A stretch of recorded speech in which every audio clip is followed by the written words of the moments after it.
turma, tudo bem com vocês?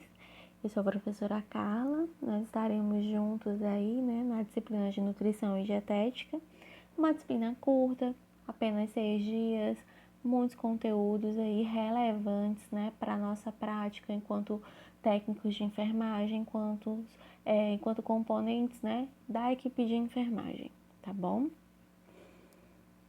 Então, vou apresentar para vocês a nossa ementa, tá? São 24 horas, 6 dias. Nós temos aí como competências e habilidades conhecer a nutrição básica aplicada à enfermagem, conhecer os nutrientes importantes nos diferentes ciclos de vida, né? Ali na infância, na adolescência, na fase adulta, na terceira idade, diferenciar os tipos de nutrição, diferenciar os tipos de dietas hospitalares, tá? E aí, a primeira aula, né, que é a de hoje, a apresentação da disciplina e da metodologia. Introdução, né, a gente vai falar um pouco sobre a nutrição aplicada à enfermagem, conceitos de nutrição, desnutrição e obesidade, né? Eu preciso saber os tipos de nutrição, eu preciso conseguir identificar quando meu paciente está obeso, quando meu paciente está desnutrido, se ele está desnutrido, se é cachecol, se é marasmo, se é por inanição, tá? Tudo isso a gente vai aprendendo no decorrer da disciplina. Não se desesperem agora, por favor. Na segunda aula, nós temos a classificação dos nutrientes, né? O que é carboidrato, lipídios, tá bom? E essas coisinhas. E a nutrição nos diferentes ciclos de vida. Gestação, lactação, infância, adolescência, terceira idade. Na terceira aula, nós temos aí a avaliação nutricional e a gente vai dar introdução à dietoterapia, tá? Onde a gente vai ver classificação e indicação das dietas hospitalares, né? O que é uma dieta hiperproteica, o que é uma dieta hipossódica. Na quarta aula, a gente vai continuar com dietoterapia, mas a gente vai ver agora a alimentação, né? As vias de administração dessa alimentação, se é por via oral, se é por via interal, se é por via parenteral. Se é por via interal, é por sonda nasogástrica, é por sonda nasoentérica, né? É por uma gastrostomia. Se é por via parenteral, é uma veia central, né? São veias periféricas. Tudo isso a gente vai estudar, tá ok? Na quinta aula é a avaliação. Sexta aula, né? Recuperação, entrega de notas e ninguém vai ficar de recuperação, tá bom? Vamos pensar positivo. Eu sou a professora do tudo vai ficar bem, do tudo vai dar certo.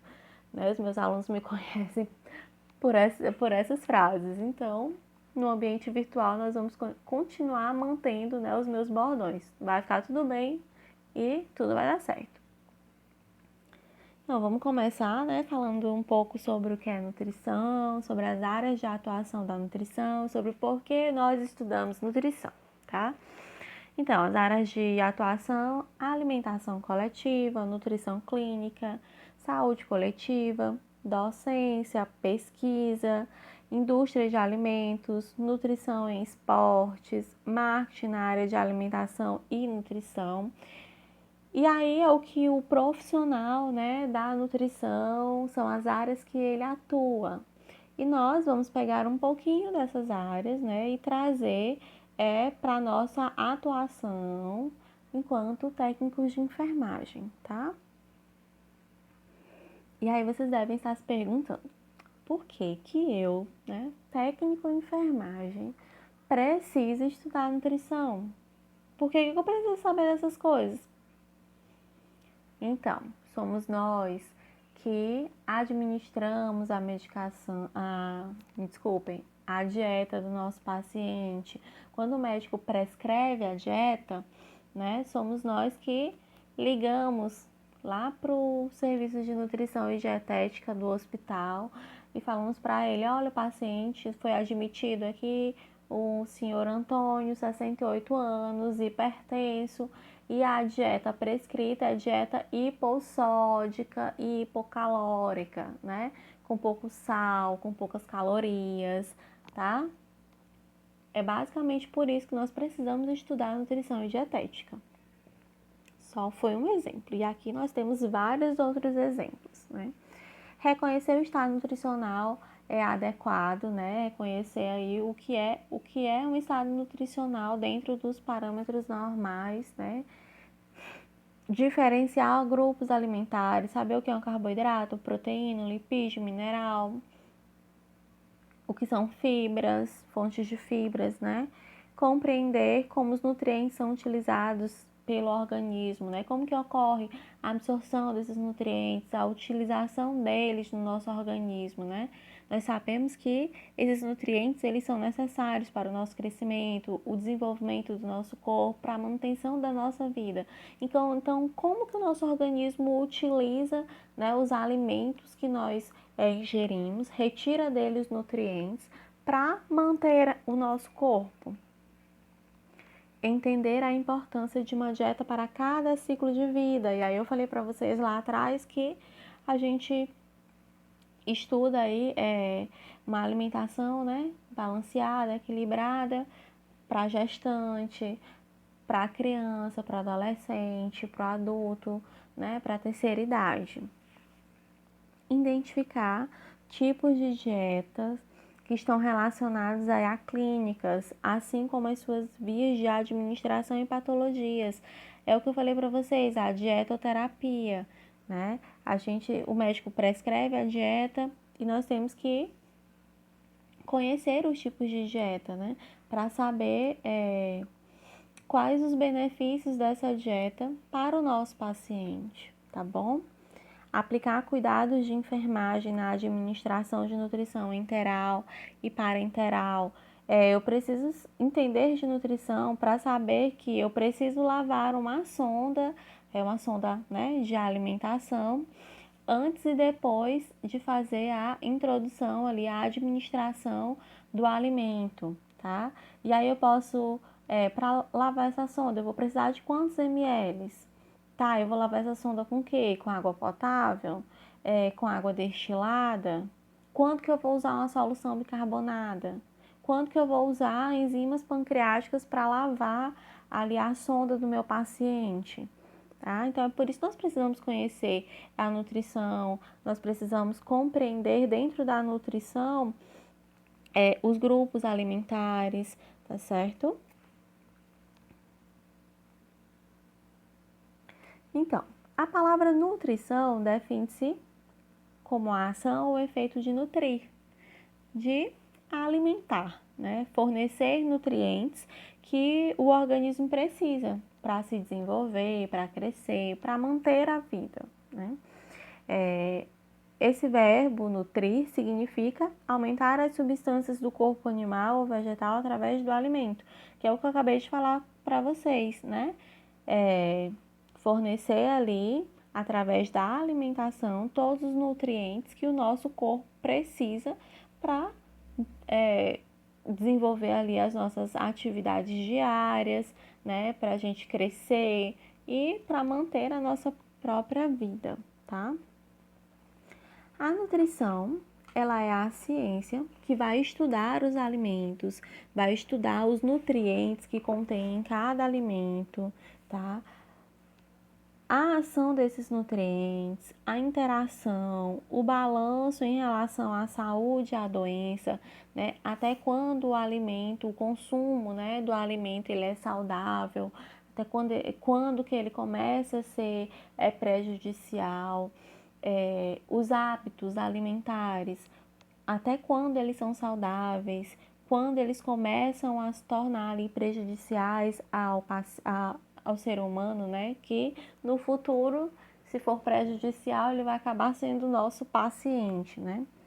Além dos processos pelos quais, né, o organismo faz o que? A ingestão, a absorção, o transporte desses nutrientes, a utilização deles e a excreção, tá?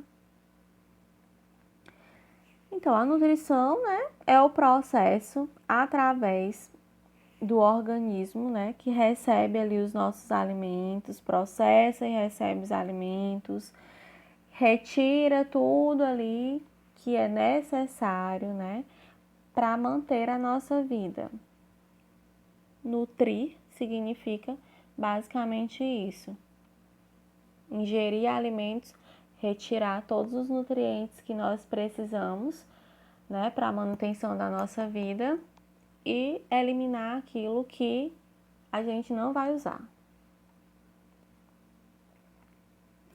E aí a gente entra numa parte importante, né, que é a seleção dos alimentos. Selecionar bem os alimentos é extremamente importante para que a gente consuma alimentos de qualidade. Só que isso depende de vários fatores. E aqui eu listei alguns fatores para vocês, né? Questão da educação, né? A educação começa ali em casa. A mãe ensinando os hábitos alimentares da família, né, para a criança.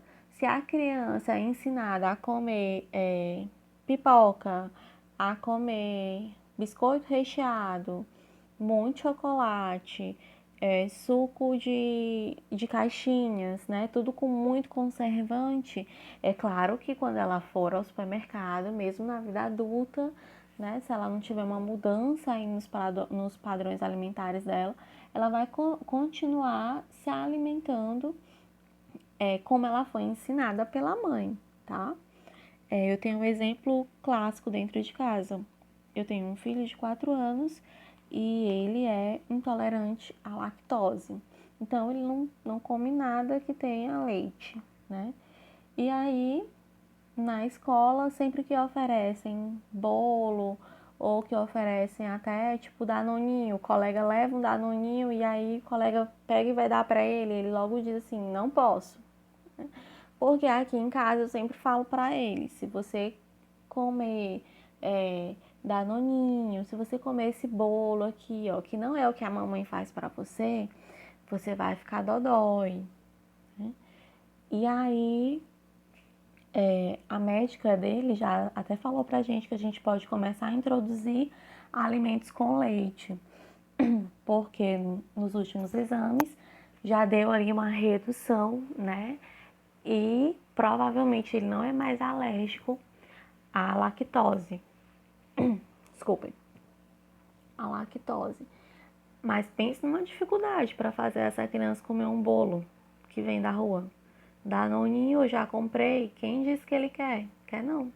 E é porque ele só tem 4 anos, mas até os 4 anos, os hábitos alimentares dele não incluíam esse tipo de alimento, né? Então, a educação, ela influencia diretamente, né, na alimentação. O fator social e o fator econômico, né? Às vezes, a mãe, o pai, eles têm até uma vontade de fornecer uma alimentação, né, mais balanceada, à base de frutas, verduras, leguminosas, mas eles não têm condições. Então, isso acaba influenciando ali, né, na alimentação de toda a família. E o fator psicológico, gente, foi a mulher de TPM, que nesses dias ela nunca surtou assim e mudou toda a alimentação dela, né?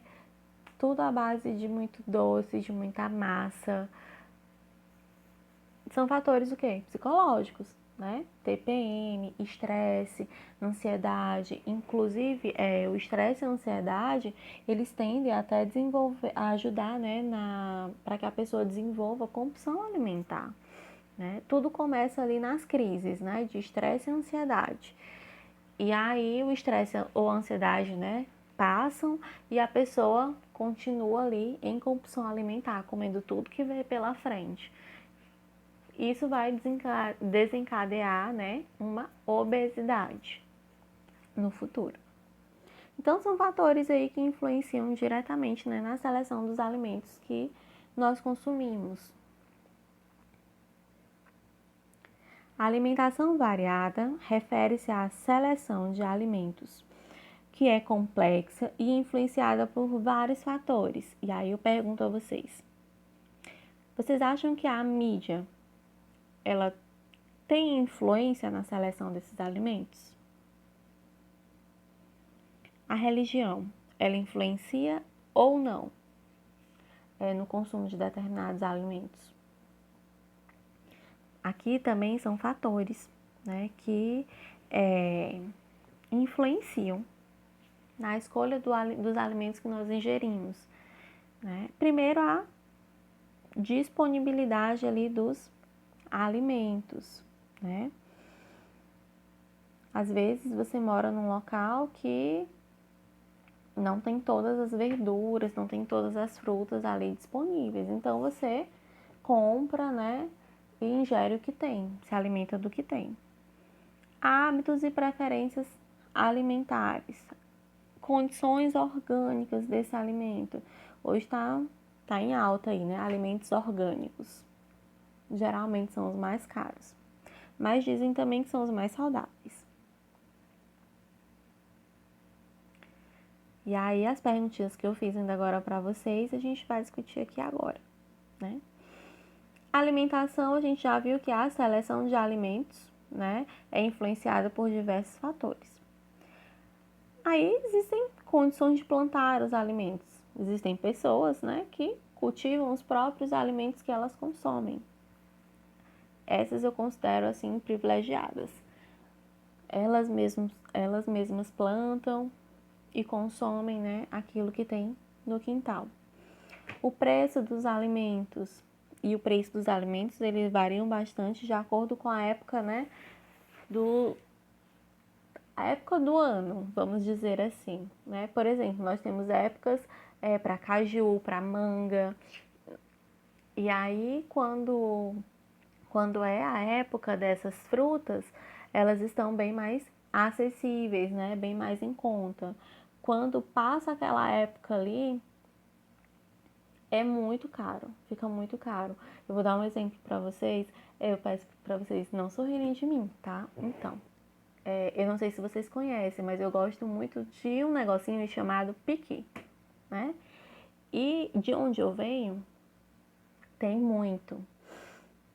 Só que aqui em São Luís, quando eu fui comprar, eu fiquei abismada com o preço. Gente, cinco piquis dentro de uma sacolinha, R$ 10. Eu disse, gente, que pique caro, nunca que eu vou comprar isso. Quando eu for para minha terra, que for época, eu vou trazer de lá, né? Então, o preço do alimento, ele influencia muito no consumo. Religião, crenças e tabus alimentares também, né?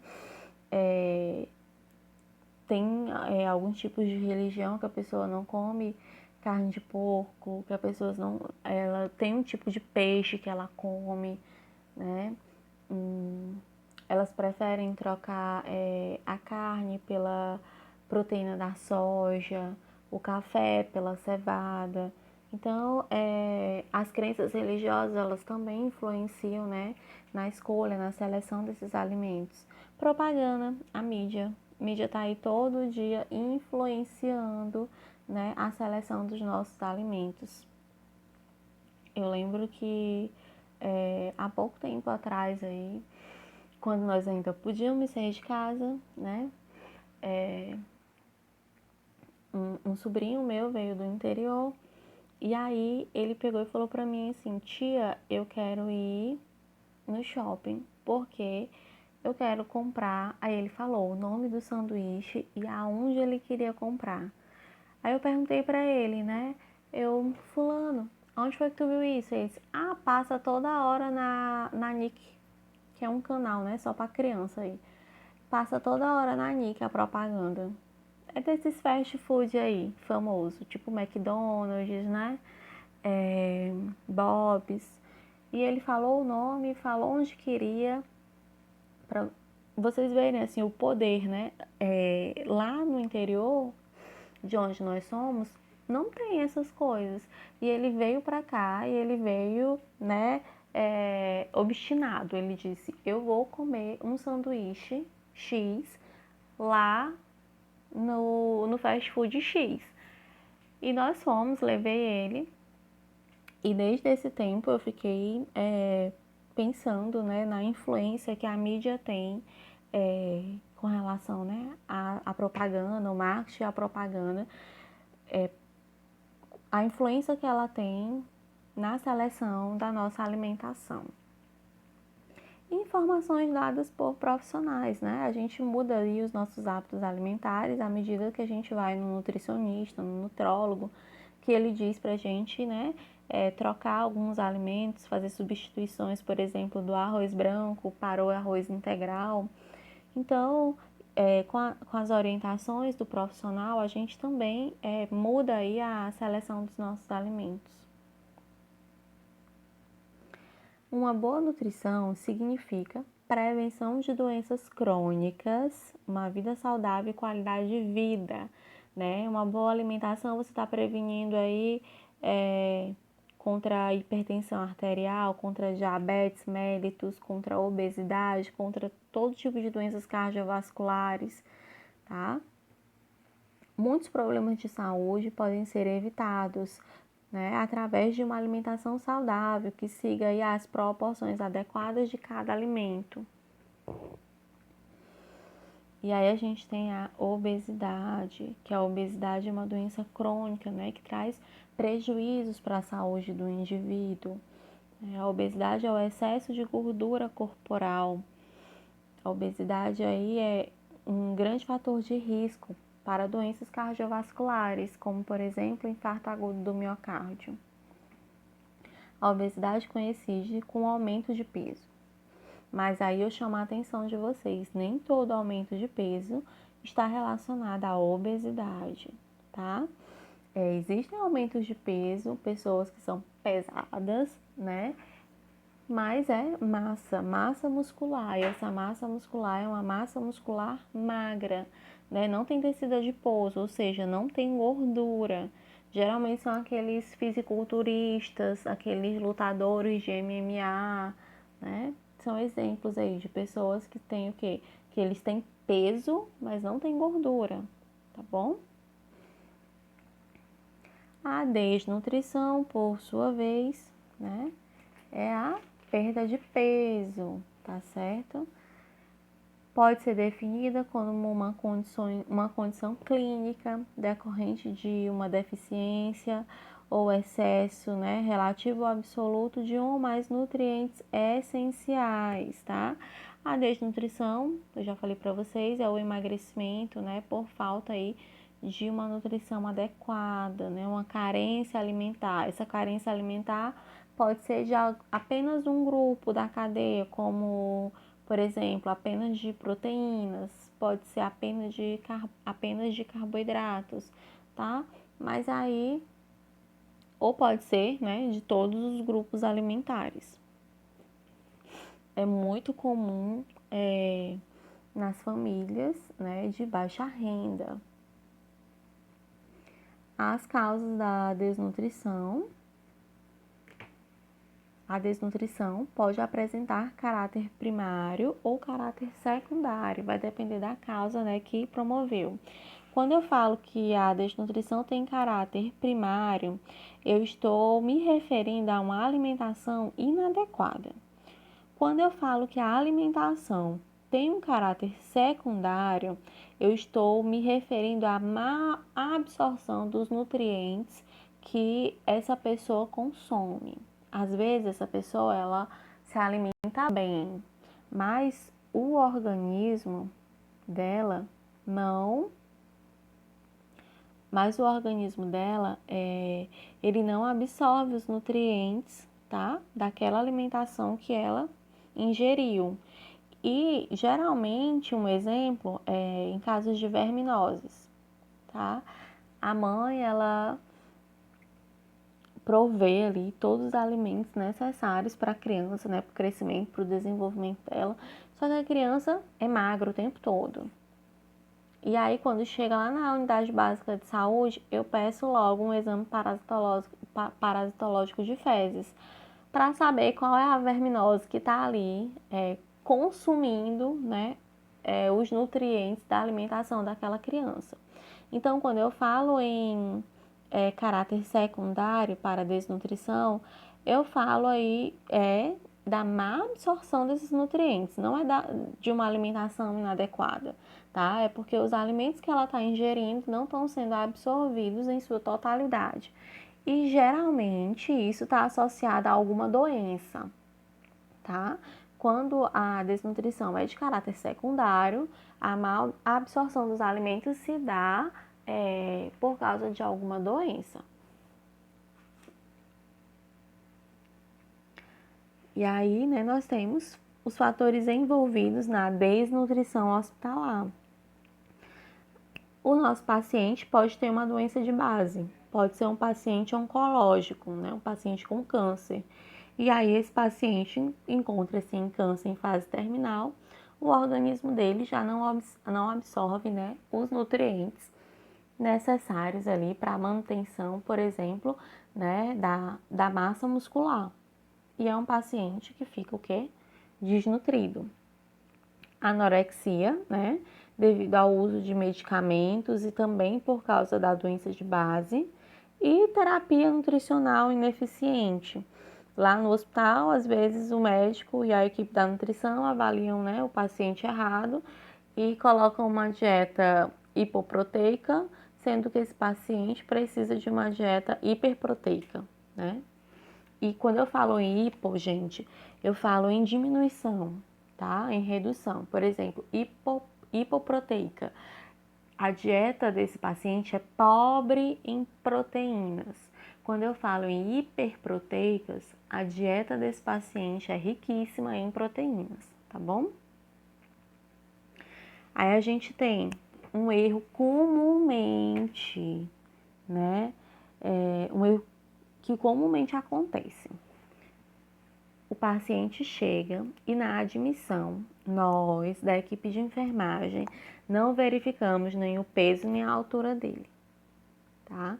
E aí, se eu não identifico o peso e a altura dele, não tem como eu fazer ali o cálculo do IMC que vocês aprenderam em matemática, né? Matemática aplicada à saúde. Não tem como vocês realizarem o cálculo do IMC, do índice de massa corporal. E aí eu não tenho como saber se esse paciente está no seu peso normal, se ele está desnutrido ou se ele está ali com sobrepeso, tá bom? Então, todas as vezes que vocês admitirem um paciente, né, por favor, pesem esse paciente e mensurem a altura dele, tá? E façam o cálculozinho do IMC.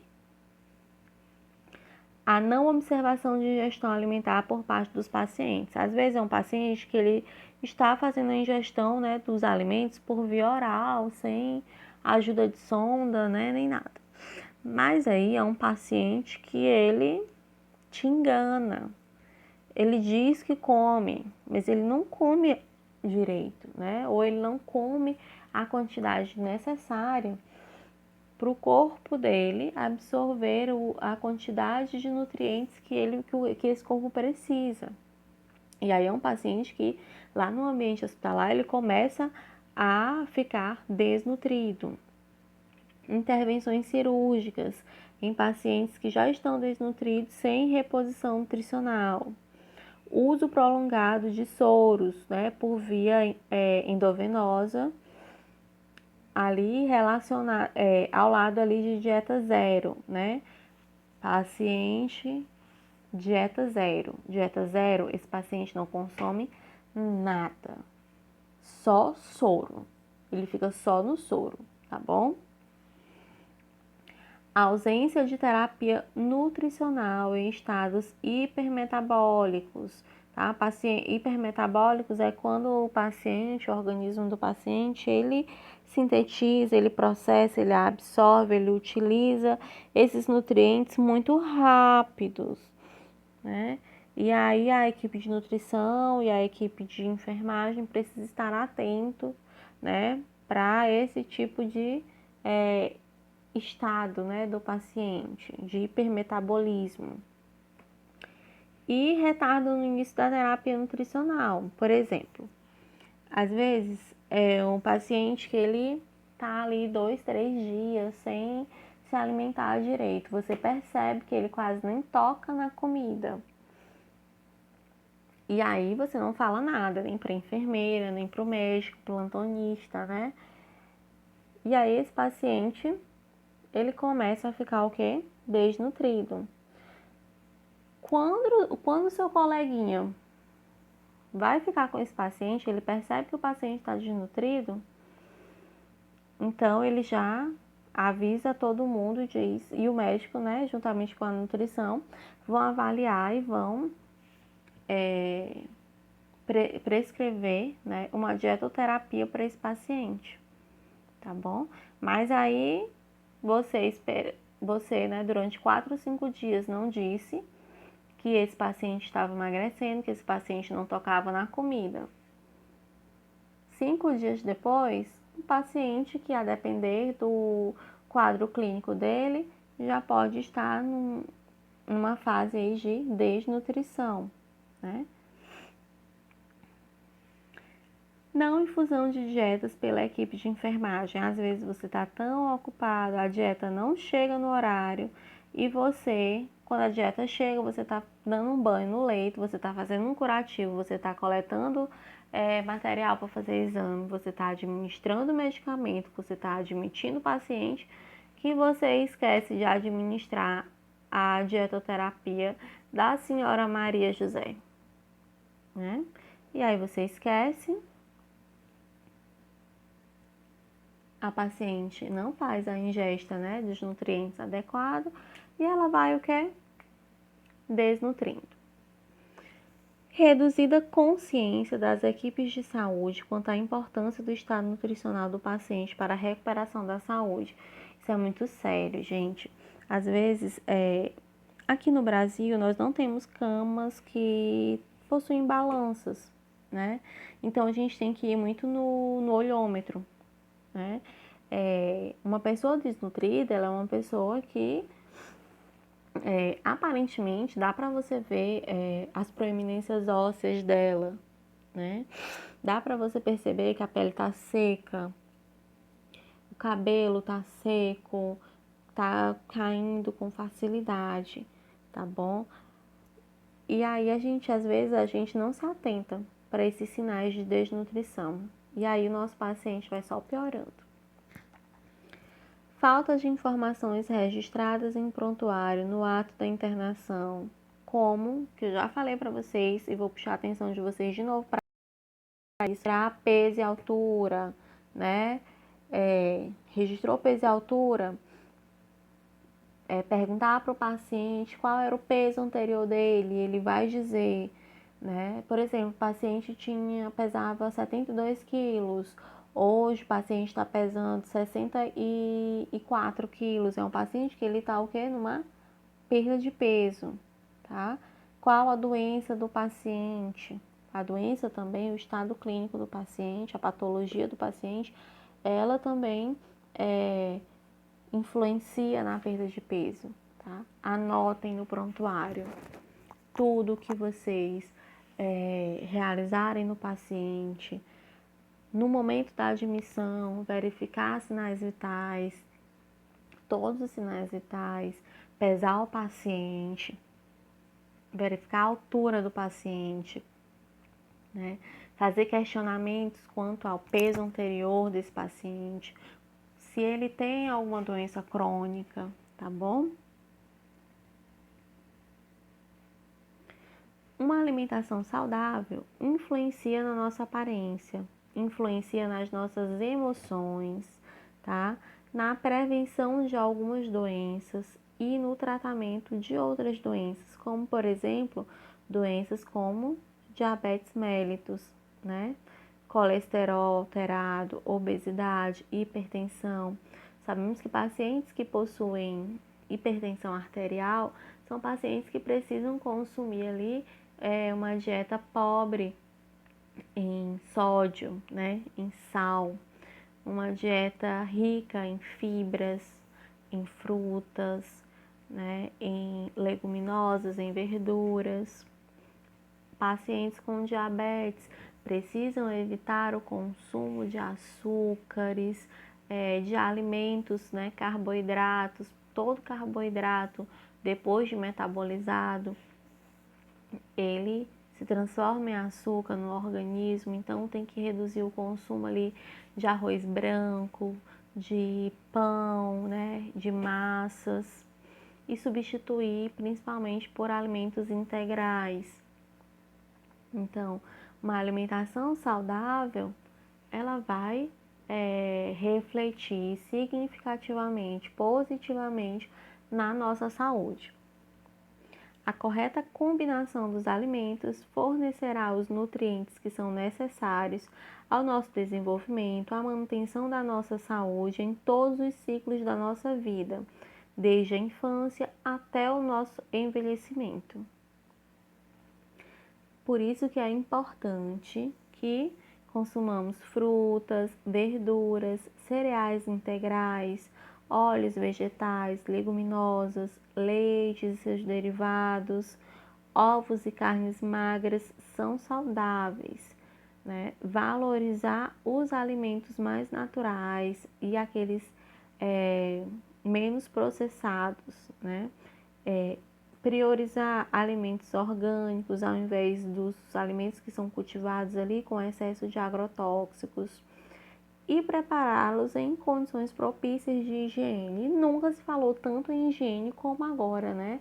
Com o coronavírus. Eu falo aqui em casa que eu nunca imaginei que eu ia estar lavando batata por batata, né? Para colocar na geladeira. Mas essa é a verdade. A gente vai no supermercado, quando a gente chega, já tem uma vasilhinha ali com água, né, e sabão, outra com água sanitária, e aí uma água corrente, que é para depois você enxaguar tudo. São noções de higiene que sempre foram recomendadas, mas que nós sempre burlamos, né? Aqui, graças a Deus, meu pai, ele tem mania de limpeza, então ele sempre fez isso com os alimentos. Só que agora a gente ficou mais restrito, além das frutas, né, dos vegetais, a gente estendeu até para os pacotes de arroz, biscoito, leite, tudo. A gente já lava tudo, né? Porque são noções de higiene agora totalmente necessárias, né, para o momento que nós estamos vivendo, né? Para a eliminação ali do vírus e manutenção da nossa saúde. Bom, por hoje é só. Espero que vocês tenham gostado da aula. Dúvidas, deixem no mural, tá? Ou me mandem pode ser no grupo do WhatsApp, ou pode ser mesmo para aqueles que são mais tímidos, né? No privado, lá no WhatsApp, que eu tô respondendo todo mundo, tá bom?